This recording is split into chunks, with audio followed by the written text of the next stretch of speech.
عقدة المقارنة هذه مشكلة جيلنا. أجدادنا عاشوا حروب وأزمات وبنوا دولنا من الصفر. معاناتهم نقراها بكل الكتب ونعرفها زين، لكن حنا معاناتنا تختلف شوي. حنا جيل الانترنت، الجيل اللي تربى وكبر ورا شاشات وانترنت لا محدود. ملامحنا تشكلت ورا الكاميرات، وحياتنا انقاست بمعايير احنا اصلا ما حطيناها قبل ما نقدر نعرف احنا مين، وقال لنا احنا مين المفروض نكون. وجت كورونا ونحبسنا اكثر وراها الشاشات، وصارت الشاشة هي الصاحب والمعلم والمراية والجلاد.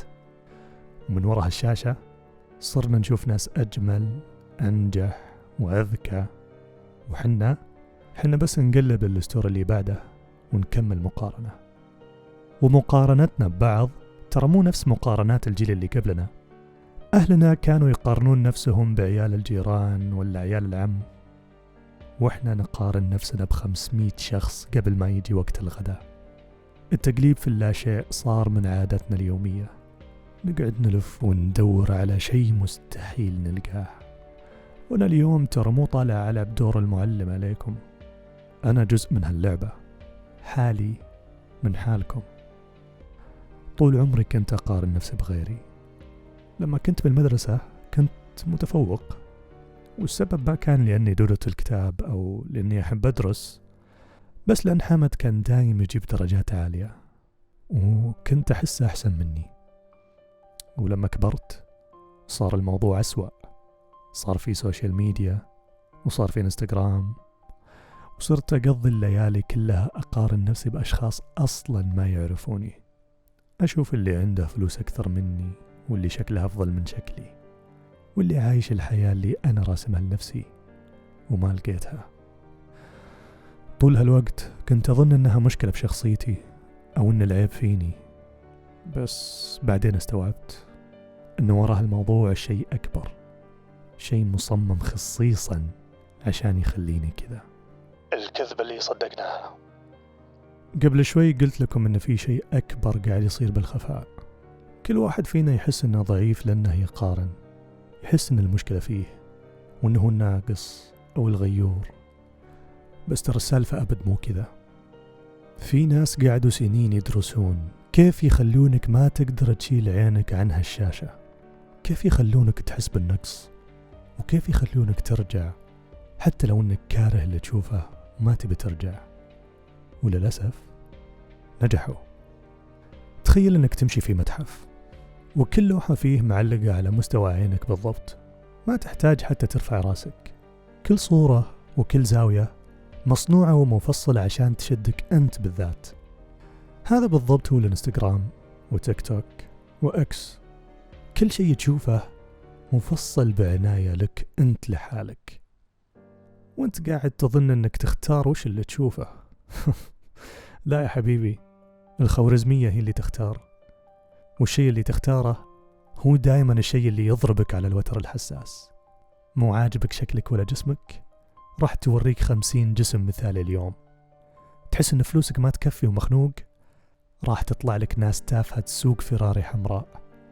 تحس انك وحيد، راح تشوف كابلز يأثثون بيتهم ويتكلمون عن قصة حبهم الشاعرية. الخوارزمية ترى ما هي عدوتك، الخوارزمية حفظتك وتعرف جروحك زين.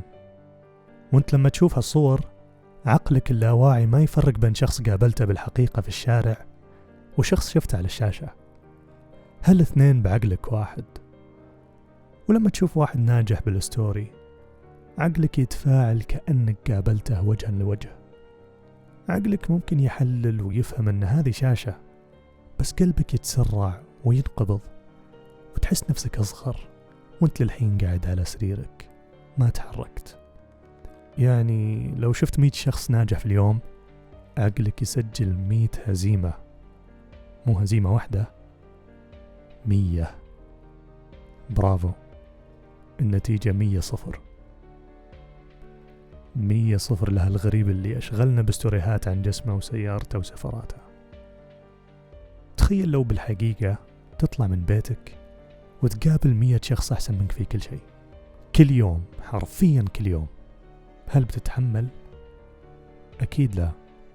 بس على الشاشة هذا صار روتين، قبل القهوة، بالسيارة، قبل النوم، وأول ما تصحى. وبعدين نجي بكل براءة نسأل أنفسنا، ليش حنا تعبانين؟ ليش نصحى وحنا منهكين؟ والجواب قدامنا، بس إحنا اللي ما نبي نشوفه. إحنا نتعلم بالتكرار. لما تشوف صورة مرة واحدة تنساها، لكن لما تشوفها 10 مرات تتذكرها. بس لما تشوفها 50 مرة تصير حقيقة، حتى لو كانت أصلا كذبة. العلماء يسمون هالشيء المشابك العصبية. الفكر ببساطة أن كل ما تكرر شيء دماغك يبني له طريق، وهالطريق مع التكرار يصير أقوى وأقوى وأقوى لين يصير هو الطريق الوحيد. يعني لما تشوف كل يوم وكل ساعة صور أجسام مفلترة وحياة مثالية، دماغك ما راح يقول لك ترى هذه مفبركة ومو واقعية. لا، دماغك بيتبرمج ويقول لك هذا هو الطبيعي، وانت اللي تصير مو طبيعي. وهالحقيقة المزيفة تتثبت وانت نايم. كل شيء شفته طول اليوم يتركب ويتخزن براسك. تنام بشخصية وتصحى بشخصية ثانية. تصحى تحس انك انقص وانت ما انت عارف ليه. انت قاعد تحس انك تستهلك الانستغرام، بس الواقع انك انت اللي تستهلك. شوف، الفلوس والوقت والصحة هذه كلها أشياء مهمة، ما راح نختلف. بس أغلى شيء يملكه الإنسان وقاعد يبيعه ببلاش كل يوم بدون ما يحس هو انتباهه. والحين لما تقعد تراقب بالساعات وتستثمر هالانتباه بناس ما تعرفهم أصلا وتقارن نفسك فيهم، عرفت ليه تحس بالتعب والإرهاق بعد 1,000,000 ساعة وانت بس تفرفر بالجوال مع أنك ما تحركت من مكانك؟ الستوريات المفخخة. في أشياء يمكن العلم ما يفسرها، بس كلنا نحس فيها. تذكر آخر مرة فتحت ستوري لشخص وحسيت بشيء ثقيل على قلبك بدون سبب واضح، مجرد صورة بس حركت شيء بداخلك، استفزتك أو استنزفت طاقتك بأقل من لحظة. أنا عندي نظرية، أشوف أن كل صورة تشيل نية. الصورة العبيطة اللي تصورها بسرعة للستريك نيتها تختلف تماما عن الصورة اللي قعدت ساعتين تختار زاويتها الصح وتضبط إضاءتها. يمكن عيونك ما تشوف هالفرق، بس جسمك يعرفه ويحسه. في ناس تنشر صورة نيتها واحدة، شوفوني، غاروا مني، حس انكم ناقصين. طبعا يعني ما حد بيقولها بصريح العبارة، بس هذه النية المبطنة، والصورة تنقل هذه النية معاها. ولأننا جيل عاش على الشاشات صرنا نستقبل آلاف من هالرسائل المفخخة يوميا، رسائل مغلفة بفلاتر وألوان تدخل عقلنا من غير ما نحس. كل ستوري وكل ريل وكل بوست هو عبارة عن شحنة صغيرة تستقبلها. يمكن ما تحس بتأثيرها لحالها، بس مع التراكم تنهار. بالليل وقبل ما ننام عقلنا يكون شغال، بس دفعاتنا نازلة وروحنا تستعد عشان ترتاح. فلما نفتح الجوال ونحشي عقلنا بمليون وجه وصوت ومشاعر أصلا مو لنا، نصحى الصبح تعبانين لأننا نمنا وإحنا غرقانين بحياة ناس ما نعرفهم. أنا جربت هالإحساس تقريبا كل يوم. أقعد بالساعات أفرفر بين الستوريات، أشوف واحدة طالعة من السبا، والثاني يتعشى بمطعم أتمنى أزوره في باريس، والثالث بحفلة بيونسي، والرابع توه مطلع سيارة جديدة. كلهم يضحكون وكلهم سعيدين وكلهم أحسن مني، وأنا ويني؟ أنا قاعد بسريري غرقان بالظلمة تحت البطانية وأسأل ليه حياتي ما لها طعم. بس اكتشفت أن المشكلة مو بحياتي، المشكلة أني قاعد أعيش حياة كذا شخص في نفس الوقت، وما عشت حياتي أنا ولا دقيقة. عمري قاعد يكبر، وكل ما حققت شيء وفرحت فيه شفت بالصدفة أحد أحسن مني واستصغرت إنجازي. أيام عمري تنسرق قدامي وأنا راضي. لما أشوف شخص ناجح، شخص أعرفه أو حتى ما أعرفه، أحس أني أبي أفرح له، بس بنفس الوقت أحس بضيق. يعني أنا مو حقود ولا أتمنى زوال النعمة منه، بس يعني مرات تجيني ضيقة صغيرة، غيرة. والأسوأ أني أحس بالذنب لأني ما قدرت أفرح له. يعني قاعد أتألم مرتين، مرة من النجاح اللي مو لي، ومرة لأني أحس أني إنسان سيء ما يفرح للناس، وأنا بالأساس ما أبي أكون سيء. بس فهمت أني مو سيء، الشاشة هي اللي سيئة، هي اللي عودت عقلي يقارن قبل ما يحس، وعقلي هو اللي دائما يقارن كواليسي أنا بالعرض النهائي حق الناس. يعني مرات لما أشوف بوست أو ستوري لشخص تلقائيا أقيسه على نفسي وأوزنه قبل حتى ما أتفاعل معه كإنسان. حرفيا أصير ميزان مو إنسان. وللأسف كل شخص تشوفه وتقارن نفسك فيه قاعد ياخذ منك شيء. ترى مو مهم يعرف اسمك، ومو مهم يدري إنك أصلا موجود بهالدنيا، حتى لو كان هو في قارة ثانية. ياخذ منك شيء. تخيل إن عندك جيب مليان فلوس، كل ما تفتح ستوري لشخص وتقارن نفسك فيه تعطيه ريال، كل ما تشوف صورة وتحس بنقص ريالين، كل ما تتمنى تكون هالشخص الثاني 10، وآخر اليوم تلاقي جيبك فاضي وانت ما تدري وين راحت فلوسك. بس الحقيقة انك ما قاعد تعطيهم فلوس، انت تعطيهم أجزاء منك، من طاقتك، من انتباهك، من رضاك عن نفسك، تعطيهم من كل شيء يخليك أنت. هذا هو الثمن اللي تدفعه كل يوم بدون ما تحس. وفي الصباح لا تستغرب ليش تصحى تحس انك فاضي وما عندك حماس ولا دافع لأي شيء. جيبك فاضي يا حبيبي، عطيت كل شيء تملكه لناس ما يدرون عنك. تذكر متى كانت آخر مرة حسيت بفرح حقيقي؟ فرح كذا بدون سبب، فرح بس لأنك أنت. متى كانت؟ إذا ما تذكرت فهذا للأسف لأنك ما عدت تعيش حياتك. لعبة المقارنات. أنا ما كنت طول عمري وسيم ومهتم بنفسي زي الحين. كطفل كنت العكس تماما، كنت الطفل السمين، أو مثل ما يقولون البطة السوداء. والتنمر ما كان يجيني من المدرسة، بالمدرسة أصلا كنت شفاف، ما حد يشوفني. التنمر كان يجيني من البيت، من الأهل. لأنه ما كان فيه قياسات تلبسني أصلا. وأظن هذا هو السبب أن حتى بعد ما كبرت ونضجت وتغير شكلي 180 درجة لا زلت أقارن نفسي بغيري. الكلمات اللي تجي من ناس نحبهم تعورنا أضعاف اللي توجعنا فيه كلمات الغريب. يعني غريب بالشارع قال لك كلمة مع نفسه تنساها بعد أسبوع، بس كلمة القريب تسكن داخلك وتثبت. وكل ما تنمروا علي أو انتقدوني صرت أسمن أكثر. جسمي كان يقول لي إذا ما حد يبيك راح أختفي تحت هالأكل أكثر، وفعلا اختفيت. لكني كنت طفل ذكي، قلت لنفسي إذا أنا ما عندي نفس اللي عندهم بالشكل لازم يكون عندي شيء ثاني.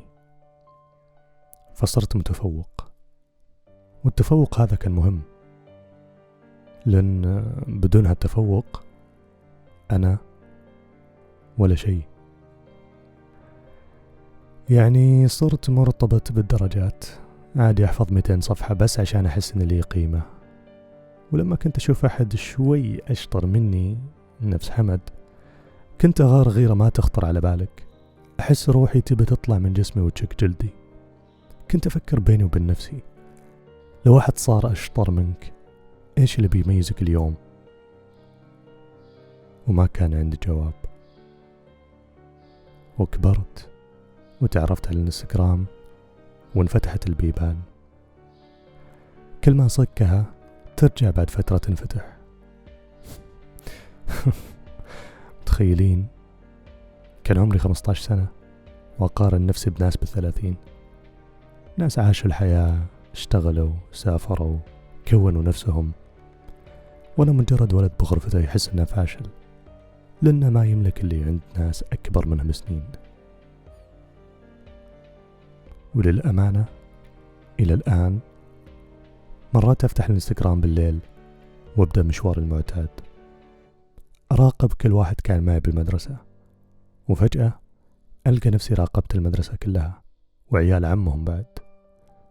كل واحد إيش سوى بعد التخرج، وين سافر، إيش يلبس، إيش حقق. وأنا إيش سويت؟ أصحى الصبح وأحس إن العالم كله سبقني، وأنسى إن كل شخص يركض بخط زمني معين مخصوص له هو، وأنا للحين بنفس الغرفة تحت نفس البطانية أتمنى أكون أي شخص غير نفسي. ومع الوقت صرت أصادق ناس كنت أتابعهم، ناس كنت أتمنى أعيش حياتهم أو على الأقل أكون جزء منها. كنت أحس أنهم عايشين في عالم ثاني، وفعلا دخلت عالمهم، بس اللي شفته كان غريب وما توقعت أبدا. كل واحد فيهم كان عكس اللي يظهره تماما. كل واحد عنده مشاكل تخوف ويمكن أكثر مني. اللي كان دايم يصور إنه يعيش الحياة طلع مدمن، واللي كانت 24 ساعة تكتب إنها بلست طلعت ما تنام إلا على دموع، واللي كانوا مصدعين إنهم couples goals طلعوا ما يطيقون بعض بالحقيقة، حرفيا يكرهون بعض. إيش هذا؟ ولا اللي قعدت سنين أتمنى حياتهم، أحلم أخذ اللي عندهم وأبكي على اللي مو عندي. اكتشفت بالنهاية إن ما كان في شيء يسوى أصلا. كل اللي شفته على هالشاشة كان مجرد ديكور. لا والله، حتى الديكور فيه حقيقة أكثر منهم. العيب كان فيني أنا، إني صدقت الكذبة. وبعدها سألت نفسي سؤال، قلت إذا الناس اللي كنت أتمنى أعيش حياتهم طلعوا عايشين في جحيم، ليش كنت أتمناها أصلا؟ ما كان عندي جواب، بس فجأة حسيت يمكن أنا نفسهم. يعني أنا طول حياتي أصور على السوشيال ميديا، أنزل صور، أهتم بشكلي، ألهم الناس شوي، أسافر وأروح وأجي، باختصار أطلع نفسي بأحلى صورة. وصارت تجيني رسائل مثل حظك حلو، أتمنى أكون مثلك، حياتك تجنن. وأنا لما كنت أقرأ الرسائل أضحك، حقيقي أضحك، أستنكر، لأن بنفس اللحظة اللي أحد يكتب لي فيها أتمنى أكون مثلك، أنا من داخل كنت أتمنى أكون أي شخص غيري. كنت أقرأ الرسائل وأحس بشعور غريب ومخيف. يعني كيف تبي تكون مكاني وأنا أصلا أبي أهرب من جسمي؟ كيف تتمناني وأنا أصلا ما أتمنى نفسي؟ وهذه السلسلة اللي ما تنتهي، كل واحد ياخذ من الثاني ويعطي للثاني، والكل بالنهاية فاضي. كلنا في نفس اللعبة، نشوف إيش الشيء اللي قدامنا أفضل مننا فيه ونقارن، وننسى أنفسنا، وننسى إن إحنا أصلا كافيين. أنا تعبت للأمانة، تعبت أكون شخص ثاني وأهرب من نفسي، وهاللعبة ما تشتغل إلا إذا لعبوها اثنين، وأنا وقفت ألعب، وأتمنى أنك بعد توقف. كيف تطلع من اللعبة؟ طيب، أنا قبل شوي قلت لك أني وقفت ألعب هاللعبة، أكيد بتسألني الحين كيف؟ عندي أشياء جربتها شخصيا وتقريبا نفعت، أو خلنا نقول ساعدتني على الأقل. للأمانة أنا للحين ألعب أحيانا، للحين أفتح الانستغرام بالليل، وللحين أطيح بفخ المقارنة، بس الفرق أني صرت واعي أكثر وأقدر أحط حد. عشان كذا خلي أعطيك 4 طرق، 4 بس، مو 10 هالمرة. أعرف أنكم متعودين على قوائم 10 وأعرف أني لو أعطيتك 10 ما راح تطبق ولا واحدة فيهم. بس أبيك تطبق الحين، مو بس تسمع. الطريقة الأولى، كلم 2 أو 3. كل يوم اختار لك كم شخص من حياتك الواقعية، مو من الشاشة. أمك، صاحبك، أخوك، أي أحد. اتصل عليهم، تواصل معهم، عيش معاهم الصداقة والعلاقة الحقيقية، واسأل عنهم بصدق. تدري ليش؟ لأن عقلك ما يقدر يركز على أشخاص حقيقيين بحياتك و300 غريب على الشاشة بنفس الوقت. اللي يركز على الحقيقي ما يبقى عنده مساحة للوهم. جرب هالشي أسبوع واحد وبتحس بالفرق. الطريقة الثانية يمكن تحسها بديهية بس لازم تنقال. شوف حبيبي، لما تشوف صورة وتحس بنقص، وقف نفسك فورا وذكرها أن هذه الصورة أو الستوري هي مجرد مقتطف، 2 بس من حياة الشخص اللي قدامك، بينما أنت قاعد تقيسها على حياتك كاملة بكواليسها ومشاكلها. ما يصير تقارن 2 ممنتجة بحياة بطولها وعرضها. المقارنة مو عادلة من الأساس. انصف نفسك وقول هالكلام لنفسك بصوت عالي. الطريقة الثالثة، ساعة الصمت. حاول أول ما تصحى وقبل ما تنام تمنع نفسك من الشاشات. وأعرف أن هذه صعبة جدا، وأنا أصلا للحين أكسر هالقاعدة مرات، بس فكر فيها بهالطريقة. 2 هذه، ساعة الصبح وساعة الليل، هي الوقت اللي عقلك يرتب فيه نفسه ويفهم اليوم اللي عاشه أو يستعد لليوم اللي جاي. فلما تعطي هالوقت الثمين للشاشة، أنت كأنك تسلم ترتيب مخك لشخص ثاني. تخلي الخوارزمية هي اللي تقرر مودك متى تصحى ومتى تنام. عيب يا حبيبي نسوي بنفسنا كذا. الطريقة الرابعة وآخر شيء وضروري جدا، التفريغ. لازم تفرغ. هذه الطريقة يمكن تحسها غريبة شوي، بس أمانة جربها. قبل ما تنام اكتب أسماء كل الناس اللي قارنت نفسك فيهم اليوم. كل واحد شفت ستوريه أو شفت شيء يخصه وحسيت بغيرة أو نقص، اكتب اسمه. بعدها اقرأ كل الأسامي اللي كتبتها، استوعبهم كأشخاص طبيعيين عندهم حياة كاملة أنت ما تعرف كواليسها، وقرر بوعي أنك ترجعهم لنفسهم، ترجعهم للشاشة أو للصورة اللي طلعوا منها، وأنت ترجع لنفسك. أدري الطريقة تبان غريبة، بس والله تضبط. ما تحتاج حتى تؤمن فيها بالبداية. جربها 7 أيام بس، صدقني بتحس بالفرق. هالشي بيفصل طاقتك عن طاقتهم شوي، وبيخليك تنام وانت مو شخص ثاني ولا قاعد تعيش بحياة ثانية. ولما تشوف شخص وتحس بغيرة وتتضايق وتحس بذنب لأنك غرت، تذكر شيء واحد، ترى بنفس هذه اللحظة في شخص ثاني في مكان ثاني جالس يغار منك أنت. هذه سلسلة مقفلة وانت مو بأسفلها، انت بالنص.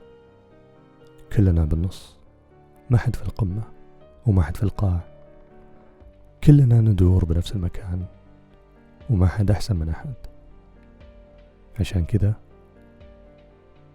لا تعيش حياة غيرك، ولا تقارن خطك الزمني بخط زمني حق شخص ثاني.